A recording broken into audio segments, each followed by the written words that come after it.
Hey everyone. So thank you all for joining us. We will start in just a few short moments just to wait for everyone else to join. So we have here today Jonathan Lips, the architect and project lead for Appium.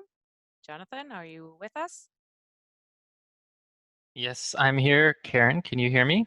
Yeah, I can hear you. Can everyone hear us? Yeah, okay. Take that as a yes. Yeah, so we also have here Marat as well. He's the Chief Product Officer for TestProject. Hi, everyone. And hey, Marat. And he will be here also to answer any questions you might have at the end and anything you want to know. We are here for you. Um, oh, I see someone cannot hear us. Avinash. Maybe something, yeah, right? Maybe something in the audio settings. Well, I hope you can figure it out. I guess, Jonathan, let's get started. Sure, sounds great. Hi, everyone. So today we're going to talk about Appium and Selenium Grid and TestProject.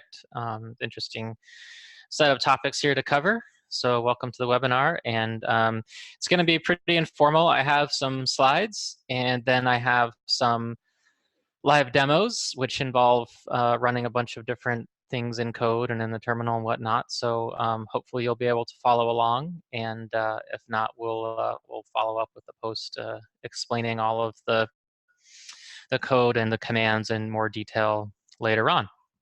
So I think we should probably make sure that everyone who's not me is muted at this point. I don't know if that's something you can do, Karen, or if that's something folks Yeah, I'll have to take do on care their of own. it. No worries. Okay, cool. So this is a picture of me. I'm actually wearing that exact same hat right now, so I look very similar to this picture at the moment. I work on the Appium project. I'm one of the lead maintainers and architect of Appium. And a year and a half ago, I started a firm called Cloud Gray that does mobile automation strategy consulting and training based around Appium and mobile automation in general. So that's who I am. And let's talk about the agenda for the webinar today. I'm going to briefly touch on what Appium is, because I know that some users of TestProject might not know that TestProject actually involves Appium under the hood. I'm going to talk about Selenium Grid and how you might use Appium and Selenium Grid together to run distributed tests from the command line or a CI environment. And then we'll talk about TestProject and how you might achieve distributed testing with TestProject agents using the TestProject API. So that's the plan for the day. So first of all, let's talk about Appium. If you've never heard of Appium before, the most important thing to know about it is that it is an open source tool that allows the automation of mobile applications. It does this across both the major mobile platforms, iOS and Android.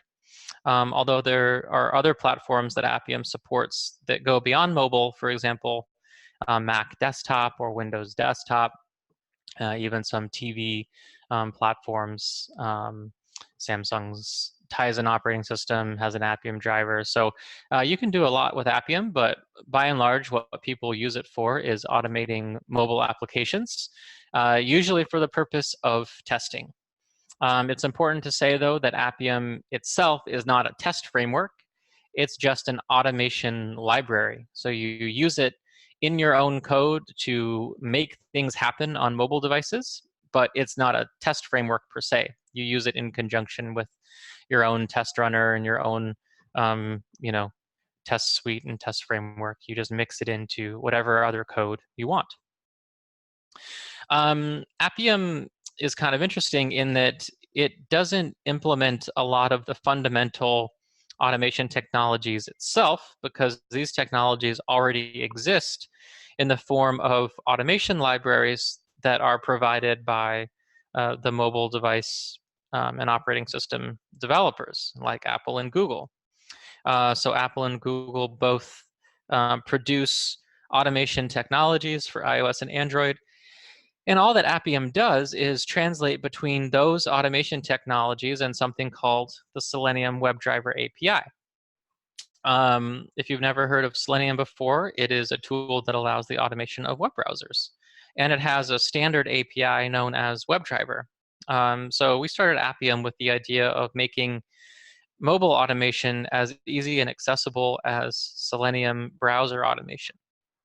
One of the benefits of using this API is that we can write our test scripts in any programming language, because the Selenium API is available in practically every programming language. Anything that has an HTTP library can have a Selenium WebDriver client.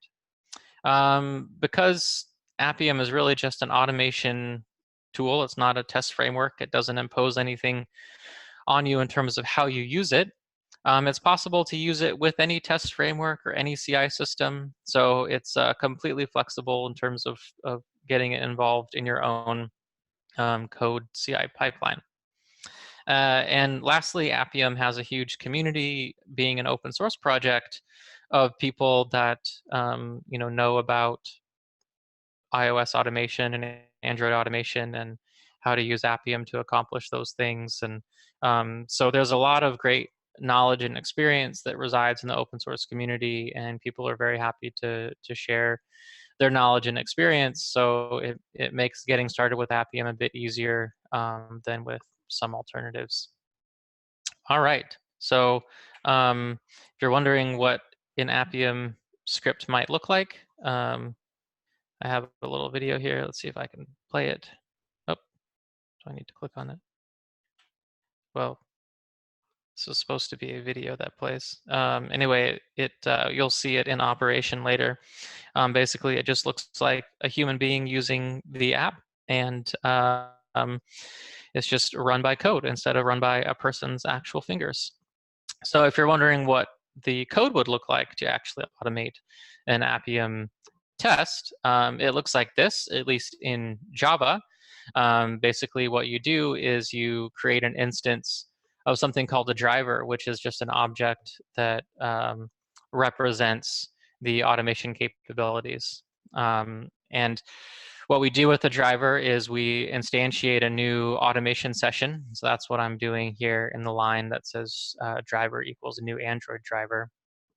And we pass it the URL of the Appium server that's running and a set of what are known as desired capabilities, which just tell the Appium server the kinds of things that you want to test. So in this case, we're testing an Android 9 emulator, and we're giving it a path to our particular application that we want to test. Once we have an automation session, we use it to find elements and interact with them. So here I just have a set of really simple commands. The first one being driver.findElement by accessibility ID. So in other words, I assume that in the particular application that I'm automating, there's a particular element called login screen that has that accessibility ID. So I use this command on the driver object to find that particular element. And then once I've found the element, I can click it. And I can do other things as well with elements. I can enter text into them. That's pretty much all we're doing here. And then you can see how we can incorporate Appium code into a test suite by using Appium's commands as the input to assertions. So the bottom line of this little example script here has an assertion where I'm asserting that a welcome message, which has been displayed on the screen, has the text that I expect, in this case, the string welcome. So this is how we can use Appium in code to write tests by automating the UI of our mobile applications. And of course, this doesn't just work in Java. There are Appium libraries in Python and C# and JavaScript and Ruby and pretty much any other language that people use. So that's what an Appium test looks like. The easiest thing to do with Appium is to have a single Appium server running on your machine and to write a test and then to run the test on the machine that you're writing the test on. In other words, kind of running one particular test at a time against your particular Appium server. But when it comes to wanting to run your tests in a CI environment, you typically want to run the same test against multiple devices or multiple platforms, and not just against, say, Android 9, but also against, Android 8, other particular Android devices. Beyond emulators, you might care about certain kinds of real devices. You might care about iOS. So there's the chance that you'll want to run a single test across multiple devices or multiple platforms. There's also the chance that you might want to distribute your tests across a number of devices to make your test suite finish a bit faster. So that's what we call distributed testing. And with Appium as it stands, there are a few challenges to getting going with distributed testing. One is that you're responsible for kicking off multiple tests at once. So you need to have a test runner that, if you want to run multiple suites at once or multiple tests in a row across different devices at the same time, your test runner will need to be configured for parallel testing. And with some test runners, this is easy, and with some test runners, this is hard. In the example that I'm going to show today, I use Gradle for Java, and we'll see how easy it is to get that to run in parallel. But there are even some challenges there that we can talk about when we get to the demo. Another challenge is that it can be difficult to provision multiple devices for testing and to ensure that each device is connected to only one Appium server that knows how to service that device. So there's some sort of system administration and management of devices and Appium servers that can be a little tricky, and certainly as we scale from running 1 or 2 tests to running 50 or 100 tests at a time, that can become a pretty serious problem. One other aspect of this problem is that as you write your test code needs to keep track of which servers and devices it's talking to. It needs to know, okay, I want to run this test in this case on an Android 9 emulator, or I want to run this test on a Nexus 5X Android device with a certain version of the Android operating system on it. So your test code is in charge of finding the right Appium server and setting the right desired capabilities, making sure it's talking to an Appium server that actually has the appropriate device connected to it. So again, there's an awful lot of management that you need to do on your side to make distributed testing work with Appium as it stands. In a sort of picture form, this is what that model looks like. You would have one test script or test suite with multiple tests inside of it, and it would need to be able to speak to a variety of different Appium or Selenium servers. Let's say we're running a web test, for example. We might want to run the test on actual desktop browsers using Selenium, and we might want to run the test on mobile browsers, mobile Chrome and mobile Safari, using Appium. So the way that we would typically set that up is by starting our different servers and making sure that each server is connected to the appropriate type of device and the appropriate type of driver to power that device. So we would have a Selenium server running, which knows the location of Chrome driver on my system so that it can automate a Chrome web browser. And we'd have an Appium server running with an Android device connected, and we'd have another Appium server with an iOS device connected to that.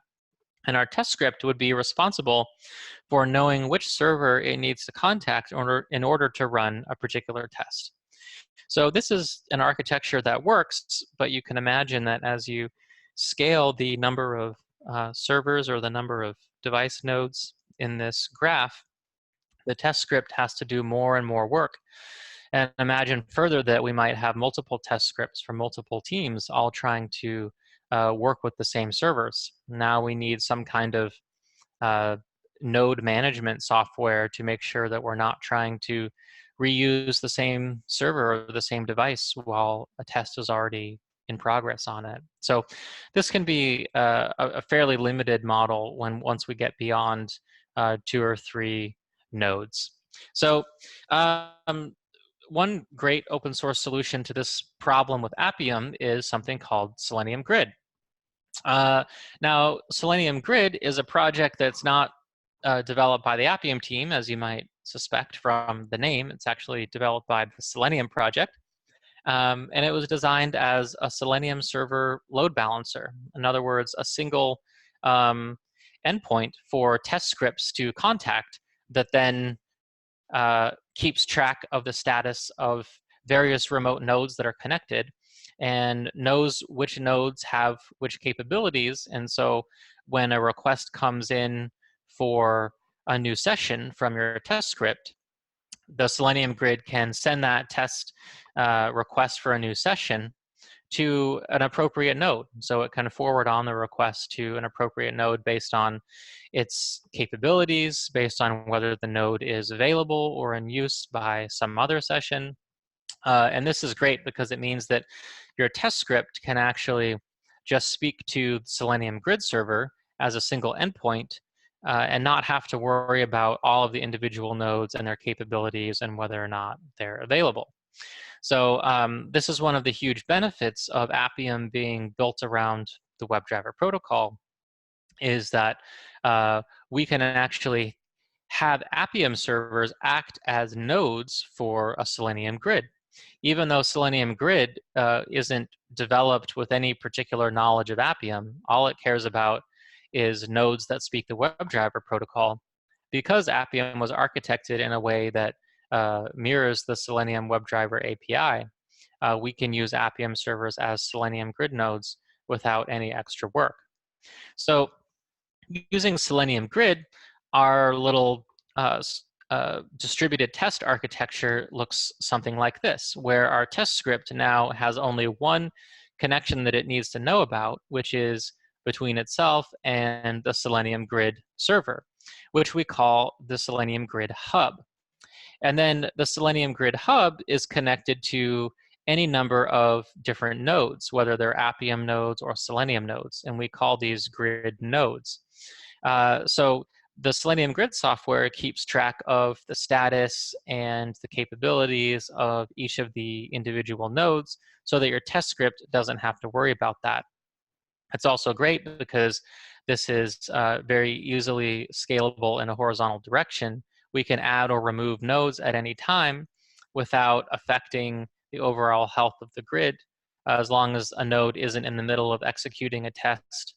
When it goes down, nodes can crash and go offline, and our test script will happily continue speaking to the Selenium Grid Hub, and it will wait for nodes that have the correct capabilities to come back online in order to service the script, or direct the script's session to an available node if another node has, for whatever reason, gone offline. So it's a really great load balancer that's designed specifically for servers that speak the WebDriver protocol, like Appium and Selenium. So we've already discussed a little bit about how it works, but let's go over it again just to make sure we're all clear about it. So basically, once we've started a Selenium Grid hub, then we launch each individual node that we want to work with, and we launch each node with a particular configuration so that it knows how to register itself with the Selenium Grid. So then each node tells the hub what kind of capabilities it supports.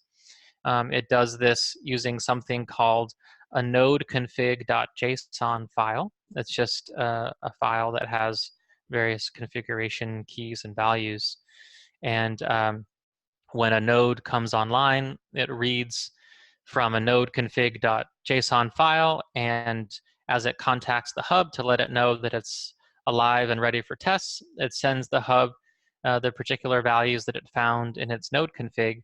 So now the hub knows which capabilities that particular node supports. So it just calls into the hub and says, hello, and here's the kinds of things I can do. So if anyone comes wanting to run a test with these certain capabilities that I support, you can go ahead and put me to work doing that. And then while I'm working, obviously I can't handle any other sessions at the same time. So, go talk to someone else if that's the case. So then when we come to the test script, which involves the Selenium or Appium client, it will ask the grid hub for a session, not the particular nodes. And then the hub will check the desired capabilities that are being sent in with the new session request. And it will look for any available nodes that can handle those capabilities. And at that point, we'll establish a very simple WebDriver protocol proxy between your client script and the remote node. And that's how the test proceeds. So in terms of Appium specifically, the way that we get it to work is we first of all run a Selenium server in its grid hub mode. Then we run one or more Appium servers in grid node mode using a node config.json, which we attach to an Appium server with a special node config command line parameter, which we'll see in a moment. And then it's important for Appium specifically to make sure that if we're running multiple Appium servers on the same machine, that test sessions using each of those servers don't try and use the same system resources. So this is a bit of a technical detail, a little bit of a complexity about how Appium works. But for example, if you're running a test on Android, the way that works is that Appium needs a communication channel to special software that it has installed on the Android device. And it chooses to communicate over a TCP connection, which means it needs to use a certain port on your host machine in order to talk to its counterpart on the Android device. This is something that in the Appium terminology is known as a system port when you're running Android tests. So if you have multiple Appium servers running tests at the same time on different Android devices, you want to make sure that they don't try and use the same system port. Otherwise, they might be sending their communication to the wrong device. So what we can do is use something called the default capabilities flag when we start up a server to set a specific system port for each Appium server in order to make sure that each Appium server is only communicating over its specific port and not one that another Appium server might be using at the same time. And then, of course, you need to set up your test to use capabilities that match the capabilities that have been defined in the node configuration for each node. So if an Appium server has been registered with the grid saying that it has capabilities X, Y, and Z, then you need to make sure that when your tests are trying to target that device, that they use the capabilities that have been provided to the Selenium Grid through the node config file. Then, of course, as with any kind of distributed testing, you need to figure out how to make sure that your test runner can actually run multiple tests at a time, which is typically not the default for most test runners. So you've got to set them up in a way where they can run in parallel. So let's just take a look at an example node config.json file. This is the configuration that we're going to be using for one of the nodes in our demo. We're going to have two nodes. But you can see that there's two main sections to this node config. One is called capabilities, and this is the set of capabilities that this particular node says that it is available to handle. So in other words, this particular node can handle Android 8 emulators. And we've said that at most one instance of this particular platform can run at any given time. And then there's a configuration section where we define a bunch of kind of extraneous configuration that deals with how the Selenium Grid can actually talk with the node, how frequently it should ping it to say whether it's alive. Of course, the Appium server needs to know where the Selenium Grid hub is running. Is it on localhost, or some other host, and which port is it running on? Is it running on HTTP or HTTPS? All that kind of stuff needs to be specified here as well. And then this is how we would start our Appium servers using the default capabilities flag that I talked about earlier. So if we're starting 2 Appium nodes, we want to make sure that each one has a system port that doesn't conflict. So in this case, I'm just making sure that they're different by setting them in the default capabilities body here. And then the full command would look something like this, where we include the default capabilities flag, but of course we also include the node config JSON files as a path on our machine. So then our test script would look something like this. This is a base test class. This is in Java, and the details aren't important here. The principle is that we have a setup method and a teardown method and some test methods. And in our setup method, we start a new Appium session. But you'll see here that what's special about this particular setup method is that we're calling a helper function called getPlatformVersion to figure out which platform we want to run our particular test on. So that's because what we want to do with this base class is actually extend it in 2 different ways. We want one test class that runs our suite of tests on Android 8, and one test class that runs our suite of tests on Android 9. So the idea here is that in this particular test suite, we want to parallelize our test runs across Android versions. So we'll have one Android device that's running Android 8 and one Android device that's running Android 9. And we'll be able to run each of these classes simultaneously so that we'll be testing on both Android 8 and Android 9 at the same time. And then we actually have to run our test suite. So I'm going to do that using Gradle because this is a Gradle-based Java project. And basically, we just make sure to select all of the test classes that match the specification that we want. But this will make sure that we run each of them at the same time. Okay, let's just take a look at a little demo and try and get this working. So here's my desktop. I've got one Android emulator already running, but we want to run on 2 of them. So I'm going to load up another one here. This emulator is called Appium. Okay, so we've got both of our Android emulators up and running. And now let's go ahead and configure our Selenium Grid hub. So I've got the command saved here, but I'm basically running my Selenium server with a role as hub and saying I want this particular host. So that's going to launch. And now I'm going to start my 2 Appium nodes. One of them is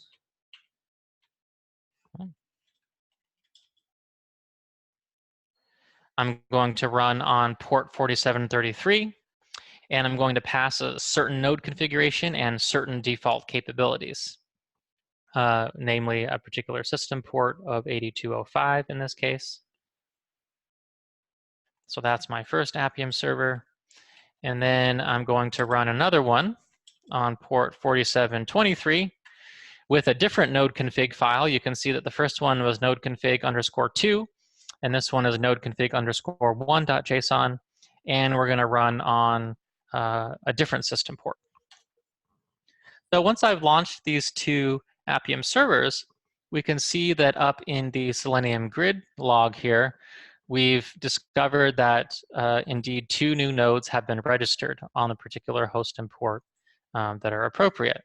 So that's set up. Now let's take a look at our test code again that we're going to be running. This is my project in IntelliJ. And here's our test base class that I showed you a little bit about earlier. And then I have the individual test classes here for the particular platforms that I care about, for testing on device 1 and testing on device 2. So now we also should look at our node configs to see how they differ from each other. So here's node config 1.json. You can see that we've said that this configuration supports Android 8. And the only difference in node config 2 is that it supports Android 9. So this is how we made sure that each Appium server is only going to be associated with one particular Android version. So now when we run our tests in parallel, we're guaranteed that the Selenium Grid hub will pass each test to a separate server, and that means that they'll run at the same time. So let me just also show you, while we're talking about this, how we make sure to run our tests in parallel using Gradle. So this is my build.gradle file for this project. And here we have our test declaration where we've set that we want to run in parallel with a maximum parallelization of 3. We're actually not even going to need that many. We're just going to need 2. And we've told Gradle that we want to fork every 1. What does 1 mean here? It means we want to fork every test class. So that's what ensures that this particular test class will run at the same time as this other particular test class, because Gradle will fork at the class level. So all that's left for us to do now, assuming we've got everything set up correctly, is to actually try and kick off the tests. So let's get into the project directory.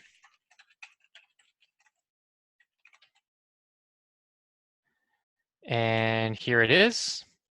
So now I should be able to run the Gradle command that I showed on the slide earlier, which recompiles all of our test code and then runs all of the test classes that match that particular specification, which in our case is each of the 2 that we care about. So I'll go ahead and run this, and we'll see Gradle starting and compiling, and we should see the Appium servers begin to handle the different tests. So we can see stuff is happening now, and servers are installing, and Appium is beginning to do its thing.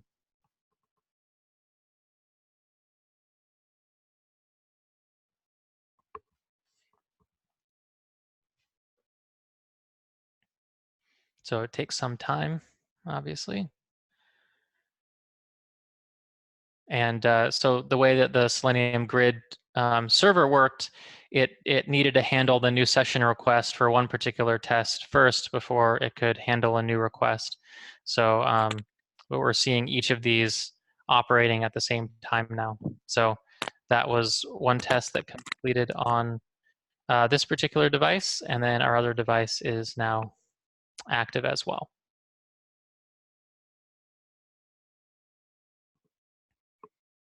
So we'll just watch things complete here. So I didn't really explain what the tests are doing. They're just automating this simple login flow. And I think there was another test for a different portion of this application as well. And we're, I think, on the last test at this point, where we just put something in the box and make sure that it comes up again. Okay, so it looks like the test completed. And so that's basically how you use Appium with Selenium Grid.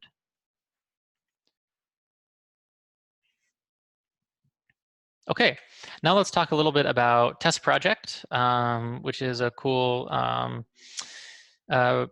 free product that I've been learning a bit more about, and it's available at testproject.io.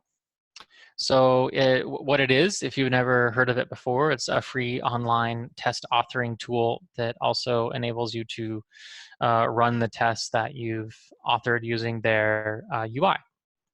So what's kind of different about it than some of the other authoring tools are out there is that it's designed primarily to connect with your own browsers and devices. So you kind of bring your own browsers and devices, and TestProject connects with your own browsers and devices even though you're using their website and UI to record and run tests.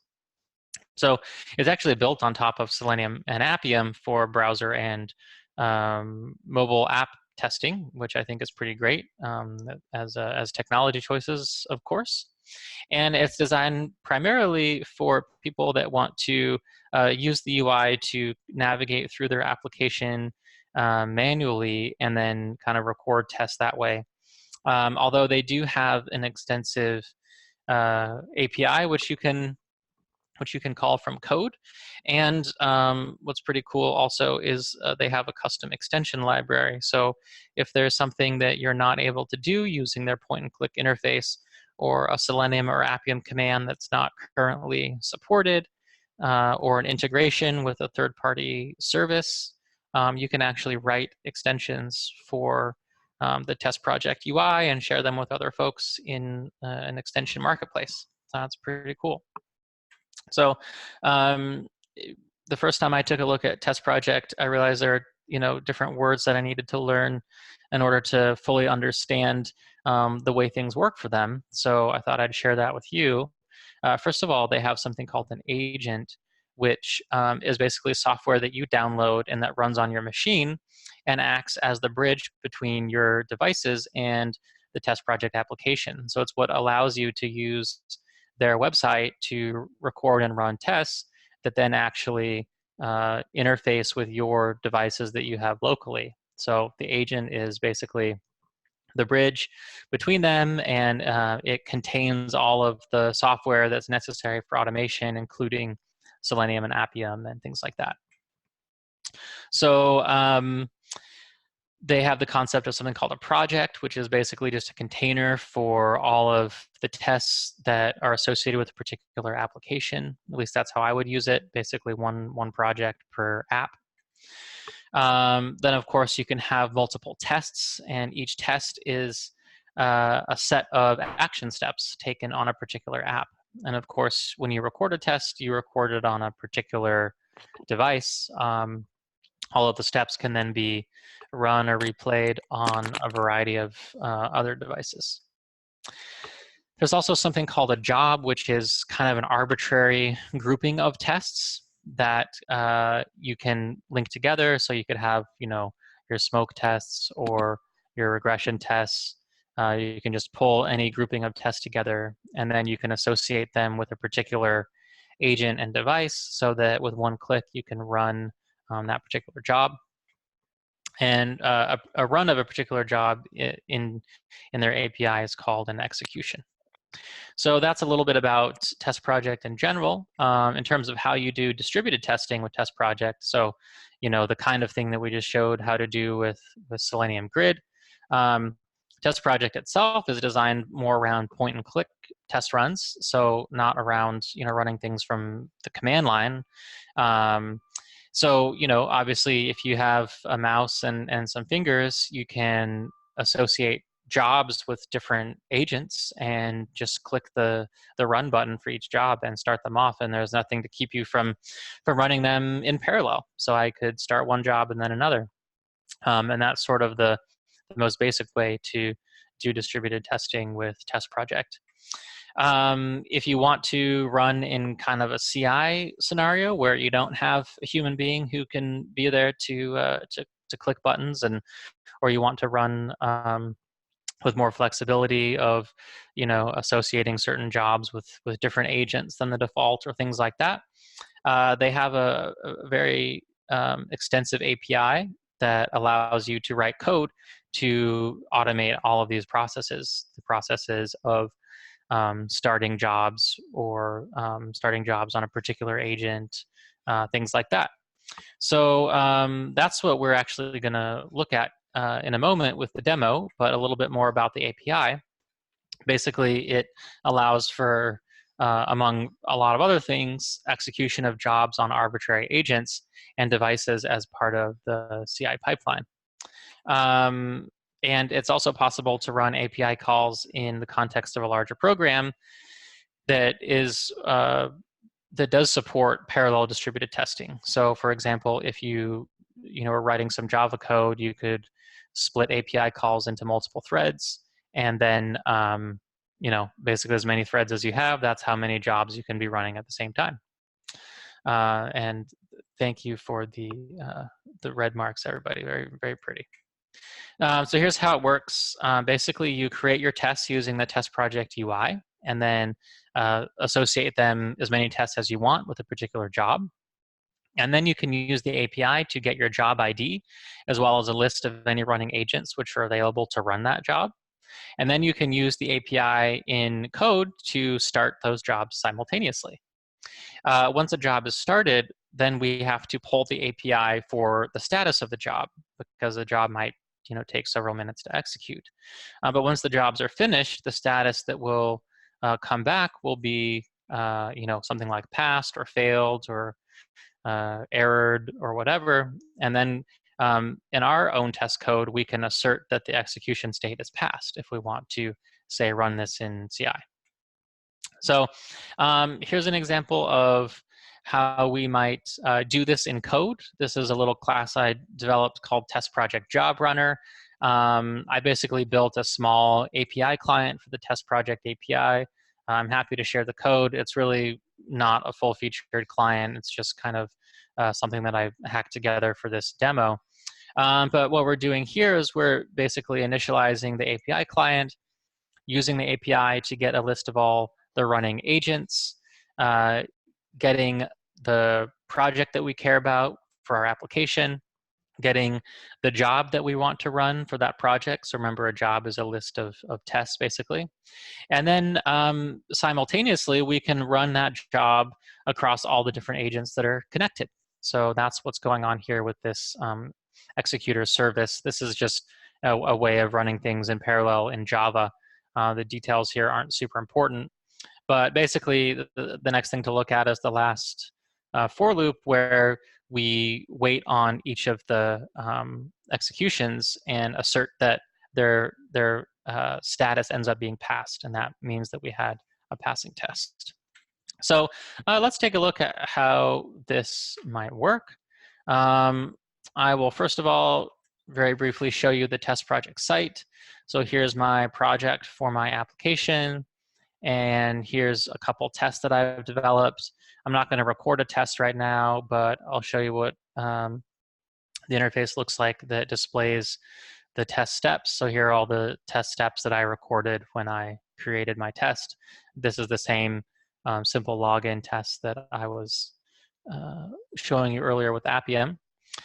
And then I've got my job here called the app smoke tests, and I've just added each of my 2 tests to this job. So this is the job that will be running with my 2 agents. So now I'll make sure that I've got 2 agents connected. So I'll go to my agent page, and we can see that each of them are idle. I've got 1 agent running here on this machine. We can see it's running. And then I've actually got another computer, which I have a VNC connection to here, so we can hopefully see it. Here's my other computer, and we can see that it actually has a TestProject agent running and an emulator up as well. So now I'll just prepare my computer here by making sure to quit the emulator. And might be the case that because I just ran a bunch of Appium tests, there might be some state on the emulators that I don't want. So I'm just going to close all of the Appium stuff and make sure that I've uninstalled any of the Appium related stuff on my emulator so that TestProject can access it successfully. So here's my 2 emulators, and let's take a look at our code. Here's our TestProject job runner that I just showed you on the slide, and let's run it. So again, this will just contact the TestProject API and get a list of all of the available agents and try and run the job on each particular agent at the same time. And then it will just poll each of them for state until the job is complete. So we can see that something is happening on both the devices at the same time, which is a good sign. My computer is running a bit hot right now, so it might be, this emulator might be a bit slow. We could see that the test completed already over here on this other device. And there's our hello world test.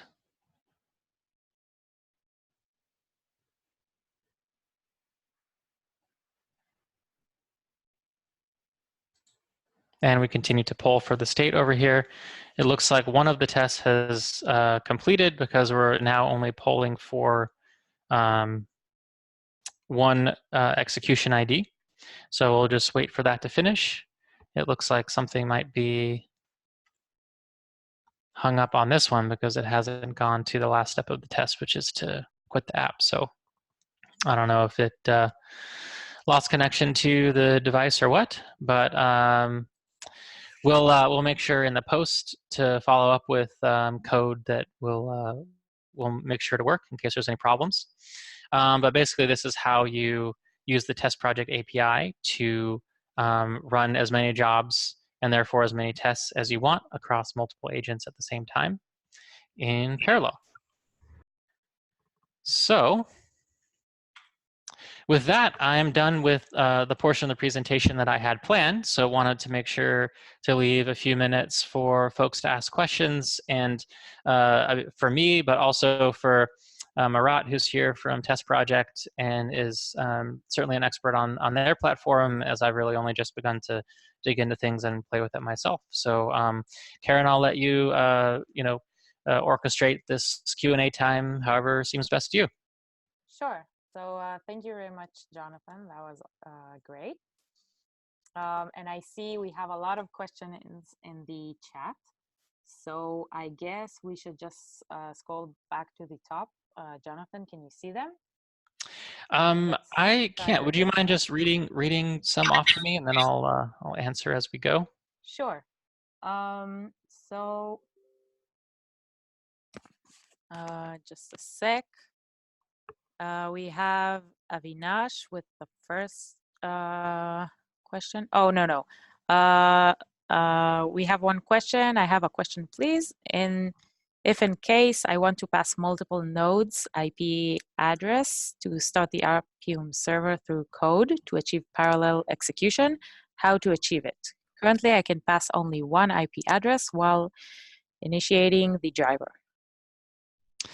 So that's a great question, and this is the real benefit of using Selenium Grid for this purpose, because when you're using Selenium Grid, you have a single host and port that you put into your test script. So you run your Selenium Grid hub on a certain host and port 4444 or whatever, and that is the host and port that you use in your test script.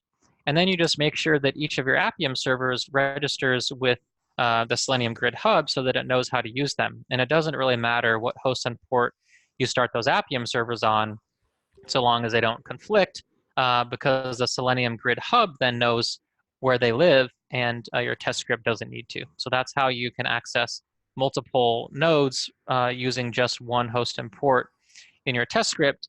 It's essentially by using Selenium Grid as a load balancer. Great, thank you.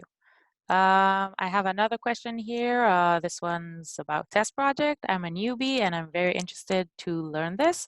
What's the level of complexity in order for me to learn this? So I'm guessing the question was about TestProject. And basically, I guess maybe let's let you, Jonathan, see how the experience was for you to kind of get started with TestProject. And Sure. Yeah, I would say that it doesn't require a very high level of knowledge about. It doesn't really require any knowledge about Appium or Selenium. I mean, it's designed so that it's a point-and-click interface. I'd say that if you've never done any testing before, it takes a little bit to get used to the concept of working with elements and figuring out how to perform actions on them. But I found it to be very easy indeed, and certainly something that you can do without programming experience. Great. Another one. May I know how many iOS devices maximum can run parallel on the Mac? That I don't know if I've ever, experimentally determined that. I think it has a lot to do with your USB hardware and how many devices it can support. From Appium's perspective, you should be able to speak to as many devices connected to the same host as you want. So I think the limit is really on your USB hardware. I don't know if Apple has instituted any artificial limit on how many devices can be connected at the same time, but I haven't run into any.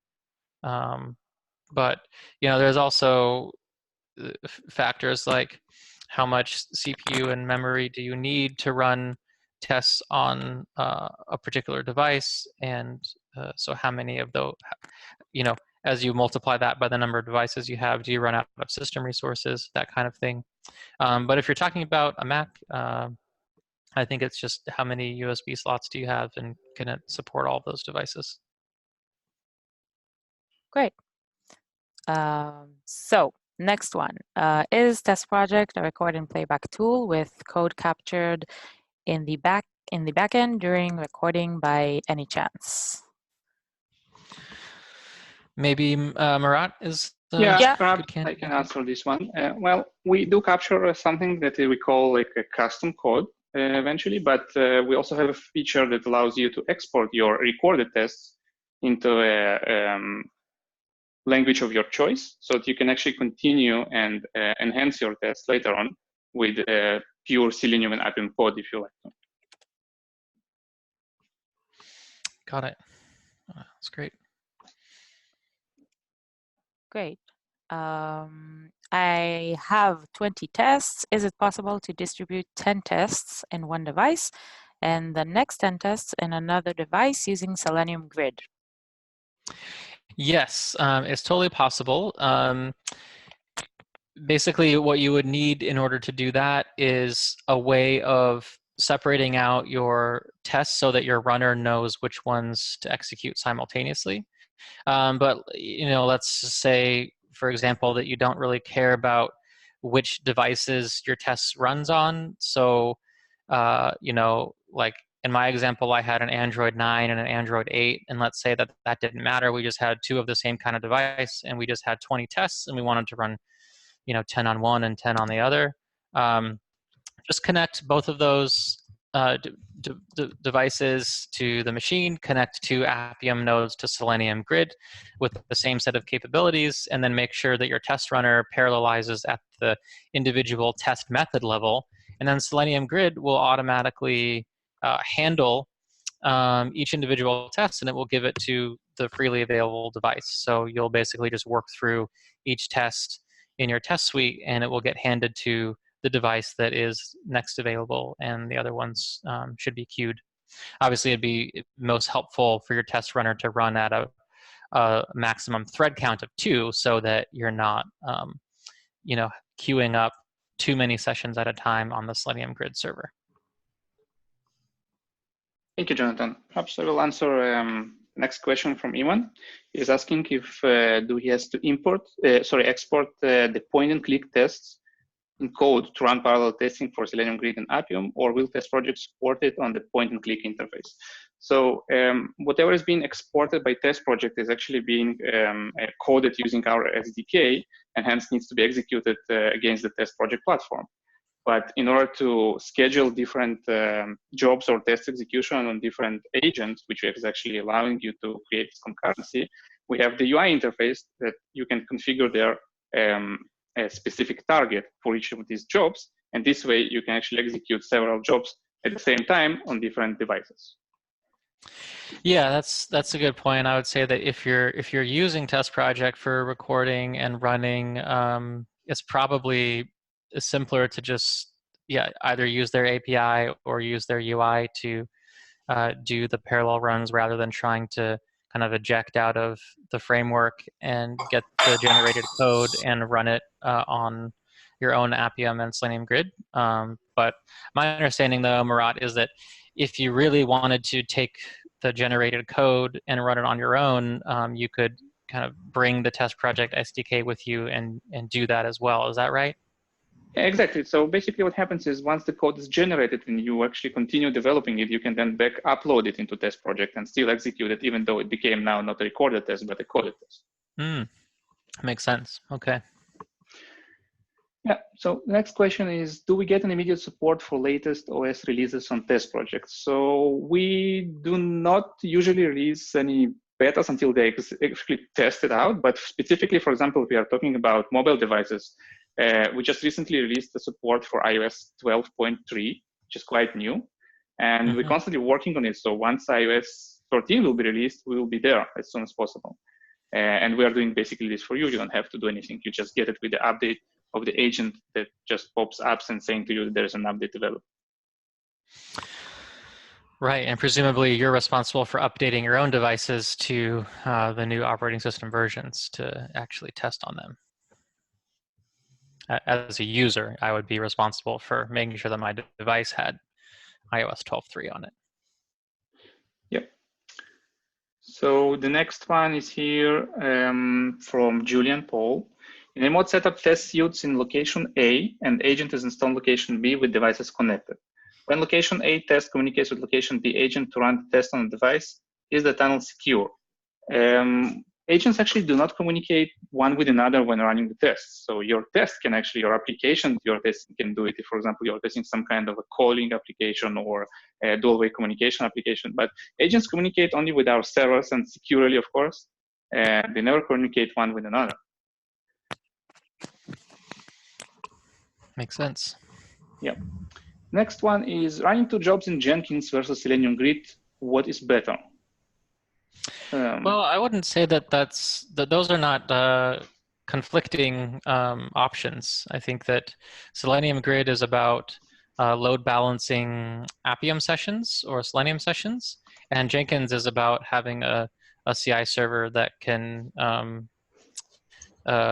build and test your app. So I would say that use both of them if you can. Use Jenkins to actually run the tests and use Selenium Grid and a set of Appium or Selenium nodes as the kind of execution environment for your UI tests. Yeah, Jonathan, if we can answer a little bit about that. So recently I have implemented Appium. Am I audible? So, yes, I can. Yeah. Really, yeah. Yeah, so I have recently implemented Appium Grid. While it is like, we have a master Jenkins that is hosted very remotely. So we have connected a Linux machine as a slave, which is in our network. So the master Jenkins is there in the client network, which is remotely hosted. So what we are doing is from there you hit the job, and that is getting connected through your ports are open. The secure networks are open for it to connect. Then it connects to the Linux machine, and that Linux machine we are using as a hub. We are starting that Linux machine as a hub as well, which is connected to multiple node machines. So I do have configured two node machines. One is Windows, another one is Mac machines, that I can achieve. I can connect multiple devices on the Windows and multiple on the Mac machine, and then I start the Appium server on different ports for both of them. So that way, Appium Grid I'm using through Jenkins, and it is all independent of any person can just hit the target, hit the job, a Jenkins job that just connects to the Appium Grid, and yeah. So both of that, it's good to use. Yeah, even Selenium Grid also is the same concept. So yeah, that way we can use it both. There's no comparison, but it's good to use both of them actually. Yeah, no, I fully agree. That sounds like a good architecture. Thank you. Yeah. Can I have a follow-up question, Jonathan? Yes. Well, how about we'll have this be the last one, because I think we're out of time. But go for it. Yeah, the thing is, like, I need the load balancer because I want to run my same setup test and both the devices. But if I run two separate process from Jenkins, and since it's in different system or maybe the same system, so I don't have the dependency of Selenium Grid. I can actually run, because we are not distributing the test, right? We are running the same test in two different emulator or two different devices.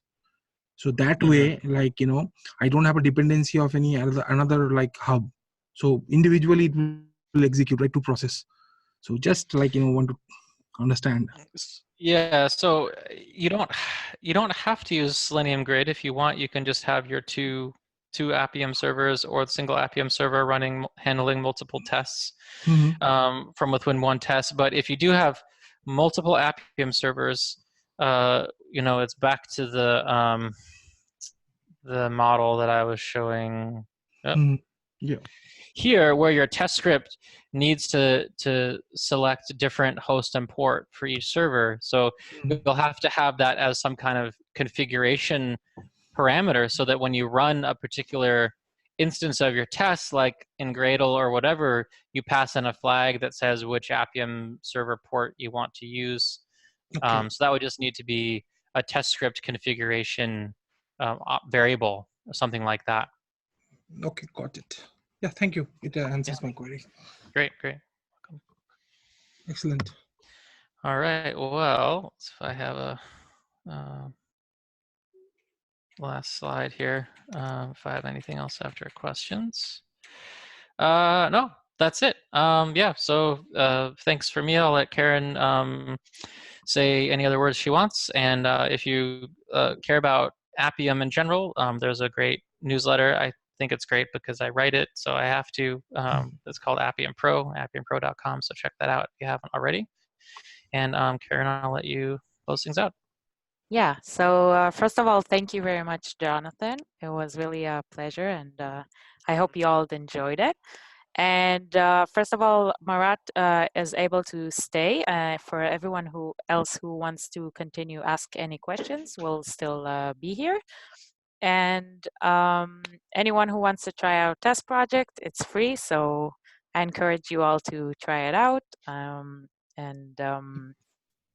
That's it. I guess we can continue answering questions for whoever wants to stay. And thank you, Jonathan. And Great. Thank you all for listening. Talk to you later. Bye. Awesome. Thank you. Bye-bye. Thanks, Jonathan. So yeah, there's another question here asking if there is any test flight or hockey app integration for automatically getting builds to test the app in Appium. So basically the way it works with Appium and also with TestProject, you can supply an APK or an IPA file in this case that will be installed on your device before the test is actually executed. And this is something that needs to be done either through the TestProject UI or physically on the computer where the Appium test is running.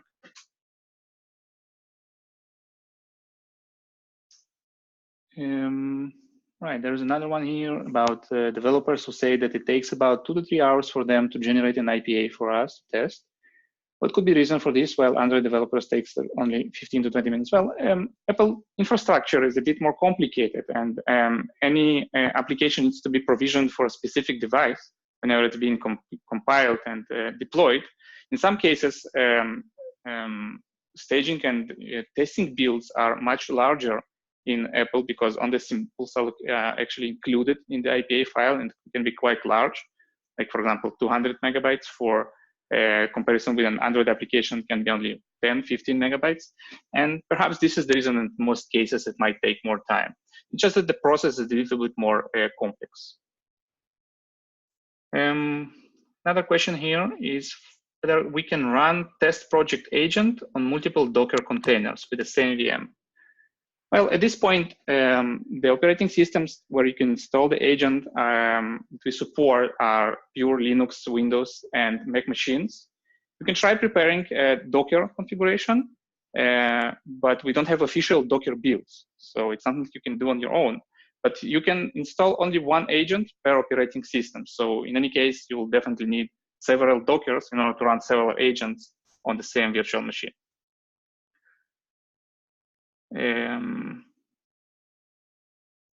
What else do we have here? Can we connect an offline? Oh, this is just a follow-up. Any more questions, guys, that you would like to ask?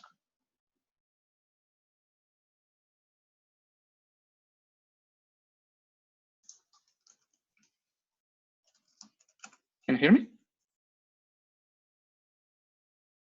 I can hear you. Okay.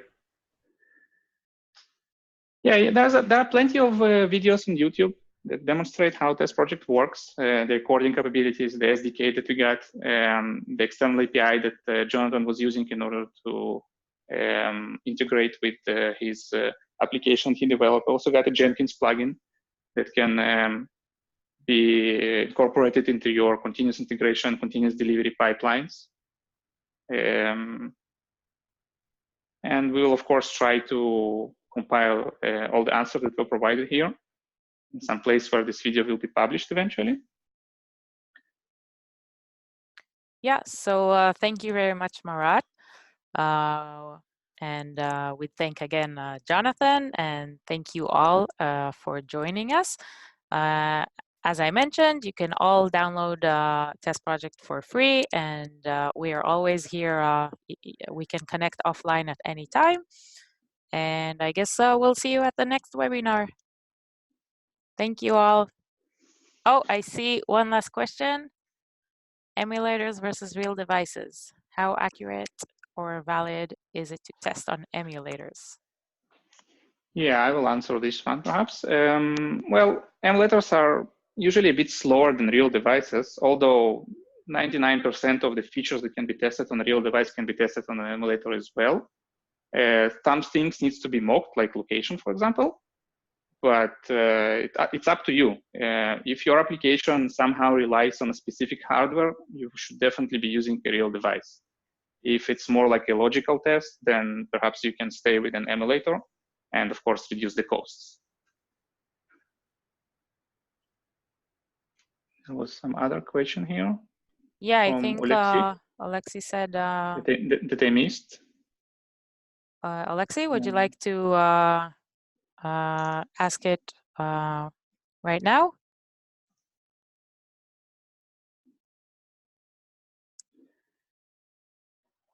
No, TestProject is not an open source product. We do use open source solutions such as Selenium or Appium, but our code is closed and licensed.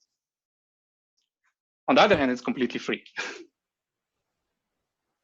I also have one more question. So currently I'm using Maven as the build tool. I'm using Java as my programming language. So like you gave the session using Gradle. I have no idea how Gradle works. So if in case in some other projects they want me to use Gradle, how difficult or easy would it be for me when I know Maven very well and Java with that? So does it take a lot of efforts or something, or what are the challenges, or what are the difference, or which one is the better in case of performance as a build tool? When do you decide, how do you decide I should use Gradle or Maven as my build tool? I'm sorry, well, there are a lot of questions. Pros. Yeah, thank you very much for this question. So basically, there are pros and cons for each of those build languages, I would say. Gradle is a bit newer than Maven, and it still uses the same libraries repository, for example. It still uses the Maven Central for all the libraries published. So they're quite similar in some way, but it's a different syntax. You will definitely need to learn some different and new syntax once you switch to Gradle. Some would say that it's a bit easier because it's not XML based, and therefore the functions sometimes are shorter. I believe that it's up to you. There is no specific choice. I guess that IntelliJ prefer new projects to be created in Gradle. Yeah. On the other hand, Eclipse, for example, prefer the Maven. It's just two different casts, to work in. And after all, if you already have an existing project that basically works, I don't think there will be much of a benefit upgrading it from Maven to Gradle. Okay. If you don't have the infrastructure for it. For example, if your continuous integration already works with different projects that are using Gradle, and this is the only one in Maven, then it makes sense. Okay, got that. Yeah, thank you. Sure. Using TestProject, I guess there is less configuration, such as settings of Gradle, for instance. Yes, so basically, even though TestProject allows you to create coded tests using our SDK or pure Selenium and Appium, on the other hand, sometimes it makes sense to record some scenarios to save the hassle of creating code and compiling it and uploading it. So in many cases, you will be able to achieve the same results using the point-and-click technology that we provide as part of our test recorder instead of coding.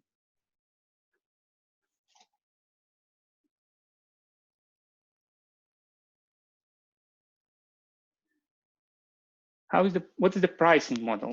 Is it not free? It is free, actually. Karen, maybe you want to take this one?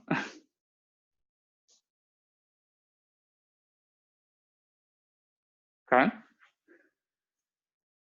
Oh, sorry, I was on mute.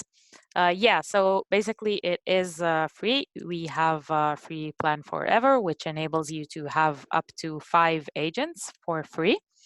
And approximately 98% of our customers use TestProject for free.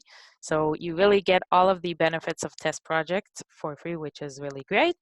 And you can visit our website. I'll write it down here and check out the differences between the free and pro plan. But the pro plan is only $8 per agent, so that's kind of it. But the free plan has all of the core features of TestProject, and you can enjoy it as everyone for free.